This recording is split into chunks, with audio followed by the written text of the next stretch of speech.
जोहार साथियों, सांस्कृतिक बदलावों के ऐसे वीडियोस के लिए चैनल को सब्सक्राइब करें, लाइक, शेयर और कमेंट करें।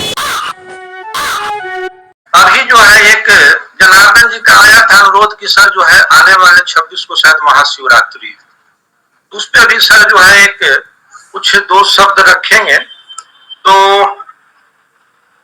महाशिवरात्रि में जो है महादेव शब्द आता है, समय है ना? जी सर, जी जी सर, सर, आप पूरा करें सर। श्रोता भी इच्छुक है ना सुनने को?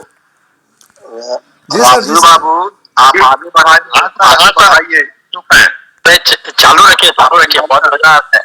पूरा पाली पूरा समय आपने दिया। जी सर, बहुत अच्छा से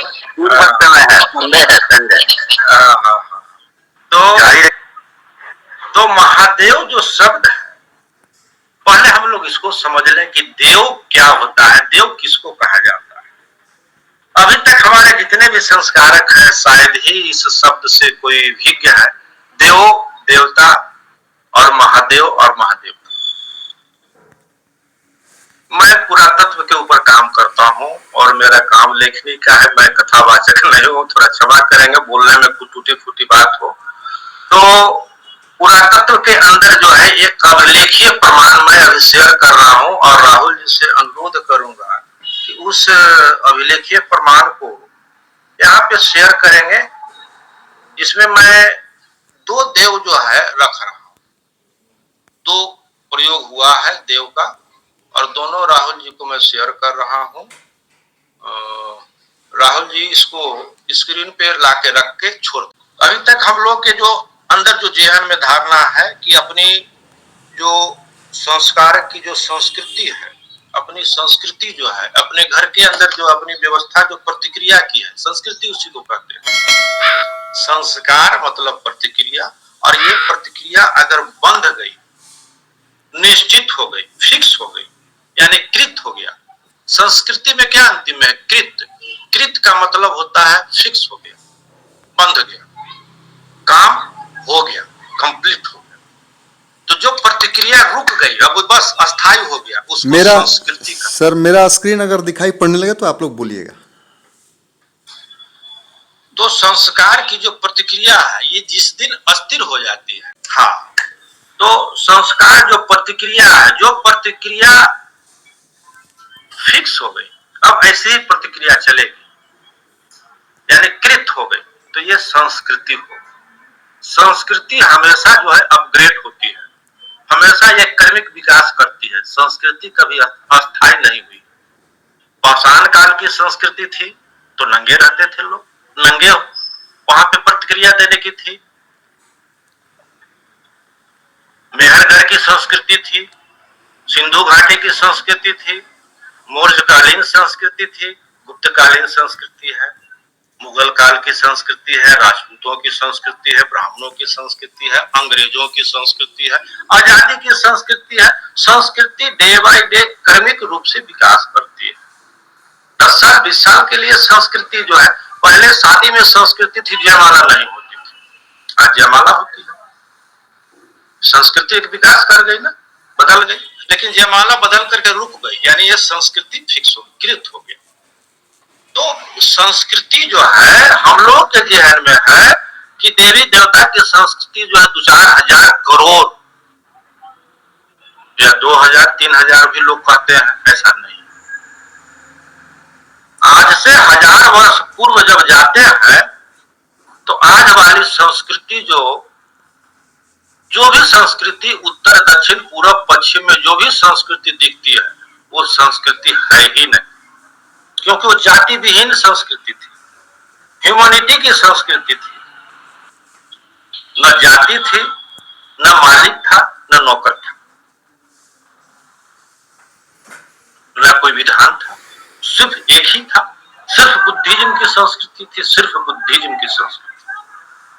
अगर किन्हीं को कहीं दिखे अभिलेखीय तौर पे तो पाल वंश 1000 वर्ष के पूर्व कहीं संस्कृति दिखे तो दिखा सकते हैं, मेरा ज्ञान वर्धन होगा। तो अभी जो चर्चा कर रहे हैं देव महादेव, शिवरात्रि इसी पे होता है। यहाँ पे एक अभिलेख रखा है, मौर्यकालीन अभिलेख है। अभिलेख में जो लिखा हुआ है उसकी लिखावट का जो है हम लोग बोलते हैं मौर्यकालीन धम्म लिपि या मौर्यकालीन ब्राह्मी लिपि। धम्म लिपि बोलिए या ब्राह्मी लिपि बोलिए। धम्म का नामकरण इसलिए हुआ है, अभिलेख में लिखा हुआ है इयंग धम्म लिपि, यानी ये लिखने का गुण स्वभाव है। उस समय इसका नामकरण नहीं हुआ था, तो इयंग धम्म लिपि, ये लिखने का गुण स्वभाव है, इसीलिए इसका नाम जो है धम्म लिपि। लेकिन ये आगे चलते चलते जो है इसका एक नामकरण हो गया कुषाण के समय, ये श्रेष्ठ लिपि। तो इसका जो है पाली में श्रेष्ठ को कहा जाता है बम, तो ब्राह्मी लिपि इसका नामकरण हो गया, श्रेष्ठ लिपि। और ये संस्कृत में ब्राह्मी जो है ब्राह्मी हो गया। ब्राह्मी संस्कृत शब्द है, पाली शब्द नहीं है। पाली में ब्राह्मी कहा जाता है, ब्राह्मी। उसका भी अभिलेख कहेंगे तो ब्राह्मी लिखा हुआ अभिलेख दिखा सकते हैं, लेकिन आज का विषय है देव देवता। तो यहाँ पे देखिए लिखा हुआ है शुरू में द एकार दे, वो कार बने वो पर पाई है, वाह, न पर बिंदी है। तो न पर जो बिंदी है ये आज की बिंदी जो हम लोगों की धारणा है, जो उच्चारण करने का, उस तरह का उच्चारण पाली में नहीं होता है। आज तो किसी भी वर्ण पे बिंदी लगती है तो या तो अधम्म या अधन्न का ही उच्चारण होता है और कुछ नहीं। लेकिन पाली में बिंदी का उच्चारण जो है 6 प्रकार से होता है।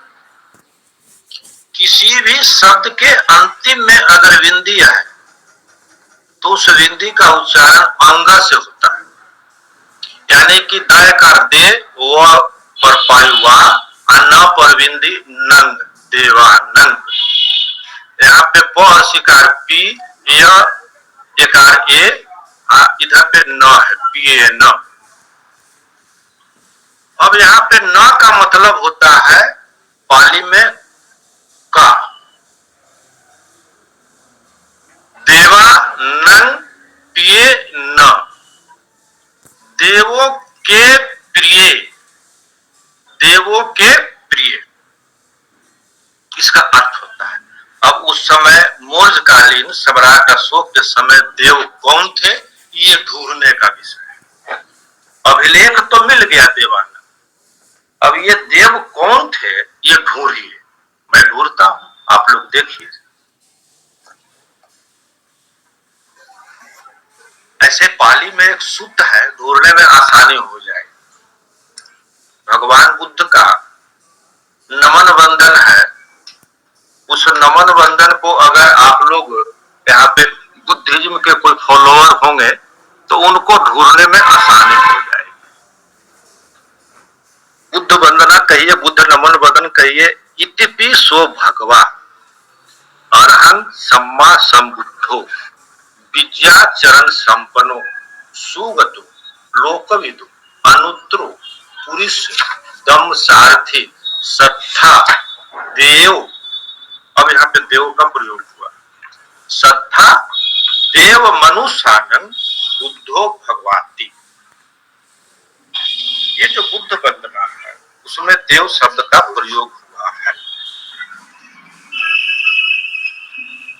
तो इसका हिंदी होता है इत्यपि सो भगवा, ऐसे ही तो है भगवान। अरहन अरहत है, सम्मा संबुद्धो सम्यक संबुद्ध है, विद्या चरण संपन्नो विद्या तथा सदाचरण से संपन्न है, सुगतो जो उत्तम गति प्राप्त है, लोकविदु समस्त लोगों के ज्ञाता है, अनुत्तरो यानी कि सर्वश्रेष्ठ है, हर चीज का जो है उत्तर वो देते हैं, सर्वश्रेष्ठ है, पुरुष धम्म सारथी यानी भटके लोगों को सही मार्ग पर लाने वाले सारथी है। भटके लोगों को सही मार्ग पर लाने वाले सारथी हैं। सत्था देव मनुष्यानन, यहाँ पे सत्था देव और मनुष्यानन, इस पे गौर करेंगे। सत्था जो है शास्त्रा को बोला जाता है, नेपाल में आज भी इसकी प्रचलन प्रचुरता में है। शास्त्रा ये हमारे शास्त्रा है, शास्त्रा मतलब गुरु आचार्य। देव और मनुष्य, देव और मनुष्य दोनों के वो आचार्य हैं। कौन है? तो भगवान बुद्ध। तो भगवान बुद्ध जो है देव और मनुष्य दोनों के आचार्य हैं। अब यहाँ पे आपको खोजने में आसानी होगी कि देव भी है और मनुष्य, इस दोनों के आचार्य भगवान बुद्ध है, तब तो देव कोई अलौकिक नहीं होगा, अदृश्य नहीं होगा, वो दृश्य व्यक्ति होगा। वो अंतर इतना ही होगा कि मनुष्य से थोड़ा सा अलग होगा, या तो दिखने में अलग होगा, या ज्ञान में अलग होगा, वेशभूषा में अलग होगा, पहनावा ओढ़ावा अलग होगा, कार्यपद्धति अलग होगा, उठना बैठना अलग होगा, कुछ मनुष्य से अलग है, तभी दोनों का नाम लिखा हुआ है देव और मनुष्य। तो यहाँ पे बिल्कुल स्पष्ट हो जाता है कि भगवान बुद्ध के समय भगवान बुद्ध आचार्य थे मनुष्य और देव, यानी दो प्रकार के लोग कौन थे? तो एक भिक्षु संघ था और एक गृहस्थ था, दो ही था। एक भिक्षु संघ और एक गृहस्थ। भिक्षु संघ में जो लोग पहुंचे हुए होते थे उसको अरहत कहा जाता था, और अरहत को ही देव कहा जाता था। यानी जितने भी भिक्षु संघ के अरहत थे, चाहे वो सारिपुत्र हो, महाकश्यप हो, महामोगलायन हो, या सम्राट अशोक के जो समय जो अरहत थे, मोगली पुत्र तिस्य, सम्राट अशोक मोगली पुत्र तिस्य से ही धर्म की दीक्षा लिए थे, वो अरहत थे। तो ये जितने भी लोग थे भिक्षु संघ में अरहत, उनको देव कहा जाता था। तो भगवान बुद्ध अरहत के भी, यानी भिक्षु संघ के अरहत और सामान्य गृहस्थ दोनों के शास्त्र थे। ये शब्द जो है बिल्कुल जो है आप ढूंढेंगे तो मिल जाएगा। तो भगवान बुद्ध देव के गुरु थे, और सम्राट अशोक किसके प्रिय थे? तो इन अरहतों के, देवों के प्रिय थे। सम्राट अशोक के समय जो भिक्षु संघ था, जो अरहत थे, 2 या 2 से अधिक सैकड़ों हजारों में अरहत थे, वो सभी के प्रिय थे। आज भी गांव में कोई व्यक्ति अगर गांव का प्रिय होता है, बच्चों का प्रिय होता है, जुआओं का प्रिय होता है, तो उसको बोला जाता है जुआ प्रिय, जुआ सम्राट। तो ये जो है ना, ये देवों के प्रिय थे। इसलिए सम्राट अशोक का जितना भी अभिलेख मिलता है, सारे अभिलेखों में देवानंग पिय लिखा हुआ मिलेगा। कहीं भी इनका नाम जो है नहीं मिलता है। सिर्फ एक अभिलेख है जिसमें इनका नाम मिलता है सम्राट अशोक। सम्राट अशोक मिलता है, सम्राट तो खैर संस्कृत का शब्द है, सम्राट अशोक मिलता है, एक अभिलेख है भागरू बैराट। तो ये देव को हम लोग ढूंढ रहे थे, तो ये देव आपको यहाँ पे मिल गया। लेकिन मौर्यकालीन समय में अरहत का जो देव है, अरहत जो होते थे भिक्षु संघ में, उनको देव कहा जाता था। कुषाण काल आते आते, यानी कि लगभग 200 वर्ष के बाद जो राजा होते थे उनको भी देव कहा गया। और वो इसके बाद का अभिलेख राहुल जी दिखाएंगे, जो सम्राट कुषाण का ये फोटो बना हुआ है, और ये उनकी फोटो है, मूरी जो है टूट गई है, ये मथुरा संग्रहालय में रखी हुई है, आप लोग जाके देख सकते हैं। और ये नीचे जो कुर्ता में है, वहां पे जो है कारीगर जो शिल्प बना है कुर्ते का डिजाइन, यहाँ जो घेरा है नीचे का, उसमें लिखा हुआ है देवपुतस कनिष्क।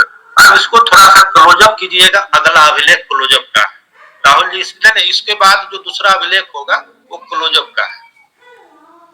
हाँ, ये ऊपर वाली ये क्लोजअप का है। हाँ, अब यहाँ पे जो है महाराजा राजा धीराज देवपुतस कनिष्क, ये जो है देव शब्द यहाँ लिखा हुआ है, क्लोजअप कर दीजिए देव। यानी दूसरी जो है सम्राट मौर्यकालीन के बाद 200 वर्ष बाद यहाँ पे ये जो है दय करते हैं। ये जो है आज का जो ट्रायंगल जो बना हुआ है, त्रिभुज बना हुआ है, वह है। और उसके पहले जो है इस टाइप का जो बना हुआ है वो द करते हैं। तो देव, और ये एल जो है ये पू है, और यहाँ पे जो है त है देवपुत्र, और ये जो इस प्लस के जैसा है क है, और ये उसके बाद न है, उसके बाद आधा स है, और क अंतिम में देवपुत्र कनिष्क। तो ये जो देव है, कुषाण के समय राजा को भी जो है देव की उपाधि मिली। तो ये देव शब्द हो गया और महादेव यानी इनके जो बड़े थे, इनसे जो बड़े थे साष्टा, उनको महादेव कहा गया। यही परंपरा जो है चली, परिपाटी चली। उस समय की संस्कृति जो है इसी पे फिक्स हो गई। लेकिन संस्कृति का जैसा कि मैं बताया हमेशा जो है क्रमिक विकास होता है या विनाश भी होता है। विकास भी होता है और विनाश भी होता है संस्कृति का। तो आज की उस समय जो संस्कृति जो देव एक हम लोग के जेहन में बैठ गया है कि ये कोई अदृश्य शक्ति है, तो ये कहें कि विनाश के ऊपर हम लोग खड़े हो गए। विकास तो नहीं कहेंगे, विनाश कहेंगे, क्योंकि बहुत सारी संस्कृति अभी विनाश की ओर हम लोग चले जा रहे हैं। पहले स्कूल कॉलेज में बच्चे जाते थे पढ़ाई करने, यानी पढ़ने लिखने सीखने जाते थे। आज के समय बहुत सारे स्कूल कॉलेज वहां बच्चे जा रहे हैं तो नशा पता सीखने जा रहे हैं। वो भी एक संस्कृति का विनाश की दौर में जा रहे हैं। तो खैर वो उनका विषय है। हम लोगों की बैठक जो थी वो संस्कृति देव पे, जो हम लोग विनाश पे चले गए हैं। मूलतः देव शब्द जो है देने वाला होता है। देव का मतलब देने वाला। देगा कौन? तो भिक्षु संघ ज्ञानी जो अरहत है वो देगा, ज्ञान देगा। तो देव शब्द उसको ऊपर लागू हुआ। राजा देगा अपने प्रजा को, मानवता का संचार करेगा। वहां तो शोषण होती नहीं थी। बुद्ध की परंपरा में, बौद्धिक परंपरा में, 1500 वर्षों के परंपरा में जो ज्ञात परंपरा है, एक सिंगल एविडेंस अभी तक शोषण का नहीं मिला। राजतंत्र थी, मालिक नौकर थे, अमीरी गरीबी थी, वो रहेगी, वो कभी खत्म नहीं होगी। ये कोई अगर कहे कि अमीरी गरीबी मिट जाएगी, मिटा देंगे, ये कम्युनिज्म भी नहीं मिटा पाए। मिटेगा ही नहीं, अमीरी गरीबी रहेगी, लेकिन मानवता रहेगा, ह्यूमनिटी रहेगी। जैसे शरीर में पैर है, पैर में काटा करता है तो शरीर के माथा को कितना दुख होता है, ये ह्यूमनिटी का विषय है। लेकिन एक मजदूर को काटा करता है तो मालिक को दुख अगर नहीं हो तो समझिए ये सामंतवादी व्यवस्था है। मालिक को भी दुख होना चाहिए कि मेरा बेटा हो, मेरा अपना शरीर हो और नौकर का शरीर हो। अगर कुछ होता है तो तकलीफ बराबर होनी चाहिए। तो बुद्धिज्म जो 1500 वर्ष रही, 5 वर्ष तक कहीं भी शोषण की प्रणाली में, राजतंत्र होने के बाद, इसलिए हम लोग देव पे थे और महादेव पे थे। तो ये देव को समझ लिए और इनके जो शास्त्रा हुए उनको महादेव कहा जाता है। महादेव, अब उसी महादेव से जो है हम लोगों के बीच में आज महाशिवरात्रि हो गई। शिव का मतलब हम लोगों को समझना होगा, थोड़ा भाषा पे भी जाना होगा। आज का जो स है, शिव में तालाबे स होता है और पाली में तालाबे स नहीं थी। बाद में क्रमिक विकास होते होते गुप्त काल, कुषाण काल के समय आई, लेकिन पूर्व के मौर्य काल के समय तालाबे स का मिलना नहीं के बराबर है। उस समय सिर्फ सवाई वाला सा, डंटी सा मिलता है। और डंटी सा शिव, जो डंटी सा शिव का मतलब कल्याण होता है। तो जो कब्र विश्व उनको जो है समग्र विश्व, उनको लाइट ऑफ एशिया कहा जाता है, कहता है। वो सभी को मार्गदर्शन जो लाभ दिए, ज्ञान दिए, शील, सदाचार, नैतिकता, मानवता, ह्यूमनिटी का जो संचार फैला है, वो एक्चुअली कल्याण था। मरने के बाद किसका कल्याण कौन कर रहा है ये हमें नहीं पता। जीते जी जो कल्याण किए, जीते जी जिसको निब्बान दिए, निब्बान पाली का शब्द है और उसको आज संस्कृत में निर्वाण कहते हैं। जीते जी, निब्बान जो है निर्वाण जीते जी लिया जाता है। मरने के बाद अगर कोई कहे निर्वाण होता है तो नहीं होता है, गलत बात है। मरने के बाद आज की परिपाटी में मोक्ष मिलता है, जो कुंभ में धीरेन्द्र शास्त्री मोक्ष लोगों को दिला रहे हैं, उसको दिला भी दिए। वहां निब्बान होता है। निब्बान का मतलब है जीवन में, इसी जीवन में अपने अंदर, वान का मतलब विकार है, अन्नी का मतलब निशक्त हो जाना, खत्म हो जाना। जीते जी जिसके अड़तीस मंग में मिलेगा निब्बान प्राप्त। तो जो जीते जी निब्बान प्राप्त करवाते थे ऐसे व्यक्ति को कल्याण शिव कहा जाता, और उन्हीं के ऊपर जो है महाशिव, क्योंकि संस्कारक जो होते थे, जो आप लोग संस्कारक का काम करते थे, भगवान बुद्ध संस्कारक के रूप में किसी भी गृहस्थों के बीच में समग्र रूप से नहीं पहुंच पाते थे। आदमी एक, इतनी बड़ी आबादी, इतनी बड़ी जनसंख्या, इतनी बड़ा क्षेत्रफल, तो इनके अनुयायी, इनके जो धर्म सेनापति, दो धर्म सेनापति थे, महामोगलान और सारिपुत्र, ये सारे जगह जाते थे, ये भी नहीं जा पाते थे दोनों, तो फिर अरहत जाते थे, जो इनके देव थे, इनके अरहत थे, वो लोग जाते थे, गृहस्थों के अधीन जाते थे बीच में, और उनको जो है भगवान बुद्ध की जो शिक्षा थी कल्याणकारी, उस शिक्षा से लोगों को अवगत कराते थे और उसका लोग लाभ लेते थे। जैसे आप लोग जाते हैं, आप लोग जैसा बताइएगा उसका वो लोग लाभ लेंगे, जो भी मार्गदर्शन दीजिएगा उसका लाभ लेंगे, उसको चलेंगे। तो वहां पे जो अरहत होते थे वो भगवान बुद्ध की शिक्षा, कल्याणकारी शिक्षा को लोगों के बीच में जाते थे और उसका लोग लाभ लेते थे। लेकिन जो है अब यहाँ से जो है थोड़ी सी विकृति कैसे शुरू हुई, अब ये समझ लीजिए। बहुत गौर, बहुत आसानी से इसको देखेंगे तो तुरंत समझ जाएंगे। भगवान बुद्ध जो महाशिव की जो उपाधि प्राप्त किए, जो महाकल्याणकर्ता का जो उपाधि प्राप्त किए, वो एक ही, पूरे विश्व में इनका पैरेलल समकक्ष कोई नहीं आया। जैसे पुरुष वर्ग के समकक्ष कोई नहीं आया, महिला वर्ग के समकक्ष कोई नहीं आया, तो इसका नामकरण क्या हुआ? पुरुष लिंग। महिला वर्ग का नामकरण क्या हुआ? महिला लिंग, स्त्रीलिंग।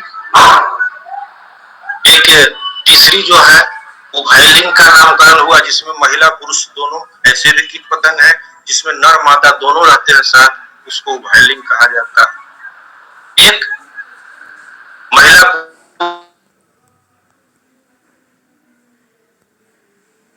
पुरुष लिंग कहा जाता है। तो ये चार प्रकार की तो जो है प्रजाति जो है पहले से ही चली आ रही है, लेकिन एक प्रजाति जो है, नई प्रजाति का जो है जन्म होता है, जो कल्याण करता भगवान बुद्ध का जन्म होता है, जिनको शिव कहा जाता है, महाशिव कहा जाता है।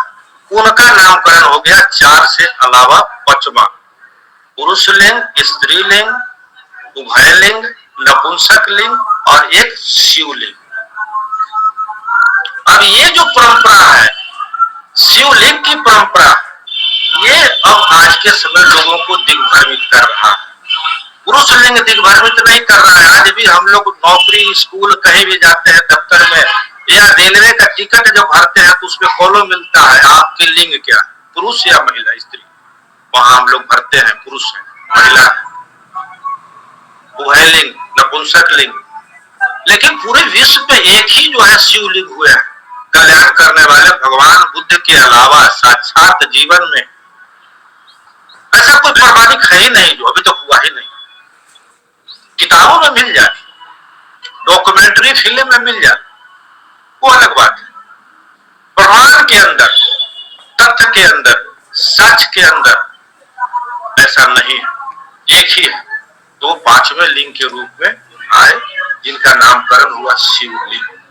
लेकिन ये शिवलिंग आज हम लोगों को दिग्भ्रमित किए जा रहा है, दिग्भ्रमित किए जा रहा है, और हम लोग दिग्भ्रमित हो भी रहे हैं।